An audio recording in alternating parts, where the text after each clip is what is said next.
தமிழ்நாட்டில் ஒரே நாளில் 56 காவல் உயரதிகாரிகள் அதிரடியாக இடமாற்றம் செய்யப்பட்டுள்ளனர். முதலில் 14 மாவட்ட எஸ்பிக்கள் உட்பட 24 IPS அதிகாரிகள் பணியிடமாற்றம் செய்யப்பட்ட நிலையில் அதைத் தொடர்ந்து 32 காவல் உயரதிகாரிகள் பணியிடமாற்றம் செய்யப்பட்டுள்ளனர். அந்த வகையில் கோவை எஸ்பியாக கார்த்திகேயன், தூத்துக்குடி எஸ்பியாக ஆல்பர்ட் ஜான், விருதுநகர் எஸ்பியாக கண்ணன், தென்காசி எஸ்பியாக ஸ்ரீனிவாசன் ஆகியோர் நியமிக்கப்பட்டுள்ளனர்.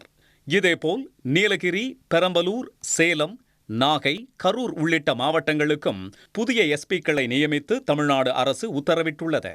மேலும் திருவல்லிக்கேணி துணை ஆணையராக செல்வநாகரத்தினம், மயிலாப்பூர் துணை ஆணையராக ஹரிகிரண் பிரசாத், பூக்கடை பஜார் துணை ஆணையராக சுந்தர வடிவேல் உள்ளிட்ட காவல் அதிகாரிகள் நியமிக்கப்பட்டுள்ளனர்.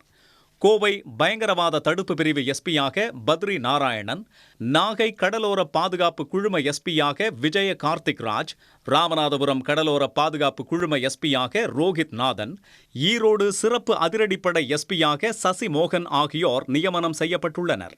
இதேபோல் மாநில மனித உரிமை ஆணையரக எஸ்பியாக ஜெயலட்சுமி, சென்னை ரயில்வே காவல் கண்காணிப்பாளராக ஈஸ்வரன் உள்ளிட்ட காவல் உயரதிகாரிகள் நியமிக்கப்பட்டுள்ளனர்.